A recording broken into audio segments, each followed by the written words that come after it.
Level 1, law student. You got in. You told everyone. Your parents cried. Your dad called his brother. You spent a week feeling like the outcome was already settled, like the degree was a formality between who you were and who you were going to be. You felt this right up until the first day of class.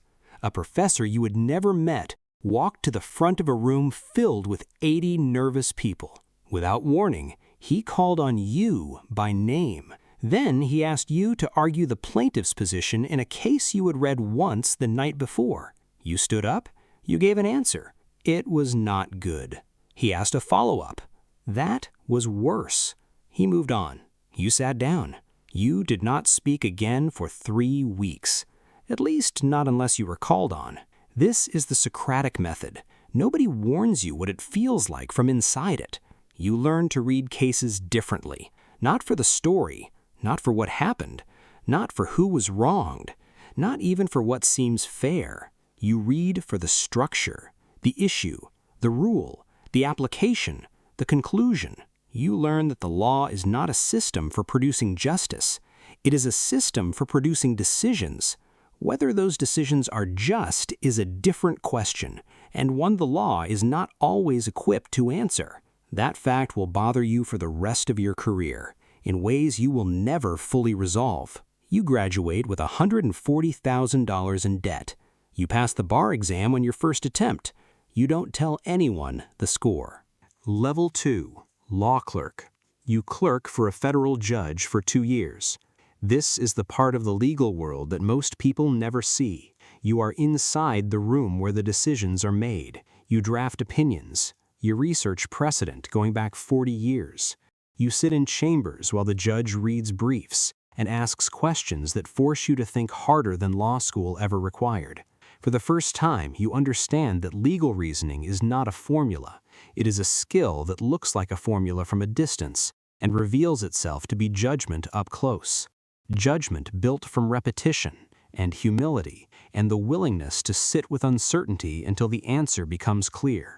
You watch a man plead guilty in open court. He is 26 years old. The judge sentences him to 8 years. The man doesn't cry. His mother does. From the gallery, the judge returns to chambers, closes the door, reads 2 more briefs, signs 4 more documents. The work does not pause for what just happened in that courtroom. It accumulates. The man is gone. The next file is already open. You watch this, and you understand something about the job that no job description captures. You want it anyway. You will not say that out loud for another 9 years. Level 3, trial attorney. 11 years. That is how long you practice before your name goes on a short list. You start in public defense. The caseload is impossible. Your clients are poor, frequently guilty of the thing they're charged with, and entitled to the best argument you can make. So you make it, every time, because that is what the job is. Then you move to a firm. Then you make partner. Then the cases coming across your desk start saying something about your reputation, and you understand that reputation in law is currency that takes a decade to earn, and 1 bad judgment to spend. You win a case you're not sure you should have won. Your argument was correct, your client's position was legally defensible, you found the reasoning persuasive in the courtroom, you find it less persuasive at 2 in the morning a week later.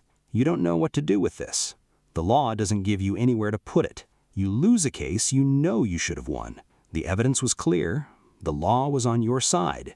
The jury came back in 3 hours. You call your client from the parking lot. You say the words. You hang up and sit in your car for a long time. You apply for a federal judgeship. A senator's office calls. Then the FBI. A committee. Then another committee. Then 8 months of silence. Then a letter. Level 4. The new judge. The first morning you enter the courtroom through the door behind the bench and sit down, something shifts in the room. You have spent 11 years in courtrooms. You know what they feel like from the floor. This is not the same. The room is looking at you now. Not at the attorneys, not at the evidence. At you. There is no partner to consult, no senior colleague to read the draft before it goes out. There is the law and the facts and your judgment. and the understanding that the thing you say next becomes part of a person's actual life, whether they believe it is right or not. Your first sentence is 14 months. A man, 31 years old. Second offense, drug distribution. The guidelines give you a range. You sentence at the bottom of it. You write the reasoning carefully. You believe every word you write.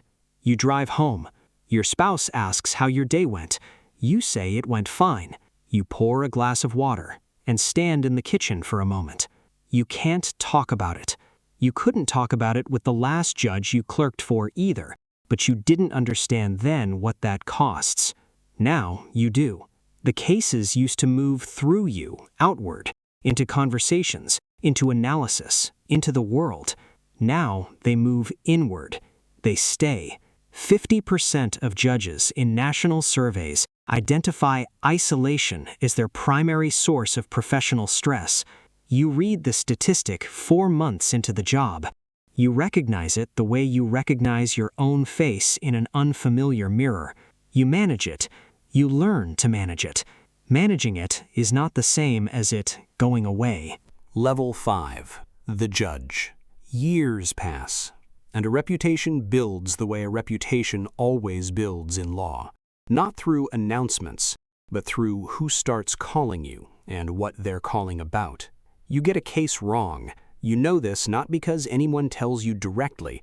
Appellate courts are careful with language. But you read the reversal, you follow the reasoning, and you understand, sentence by sentence, exactly where your analysis failed. The person whose outcome changed because of your error does not receive compensation for the time they spent living under the wrong decision. The law does not have a mechanism for that. You write it down on a piece of paper and put it in a drawer in your desk. It is still there. You write an opinion that becomes precedent. A circuit court cites it, then a law review, then a brief in a case in a state you've never practiced in, involving a set of facts you could not have anticipated. Your reasoning, applied by a lawyer who doesn't know your name, to a situation you never saw, producing an outcome you will never hear about. You put something into the legal system that is now moving through it without you. This is one of the specific things about the law that has no equivalent in other professions. Your words become part of the architecture. They outlast the case they came from. They might outlast you. You hire clerks every year. You train them the way you were trained. Questions before answers, patience before conclusions, and the consistent reminder that good legal reasoning is not the same thing as a correct outcome, and that the difference between those two things is where all the difficulty lives. 3 of your former clerks are now judges. One of them is on the circuit court. She writes clean, careful opinions. She was the best clerk you ever had. You told her this once, at her investiture ceremony. You have not said it again. There was no need to. The last opinion you write is a contract dispute, not a case that will travel through the system, not a decision that will be cited. You finish it on a Wednesday afternoon. You review it twice. You make 2 small corrections.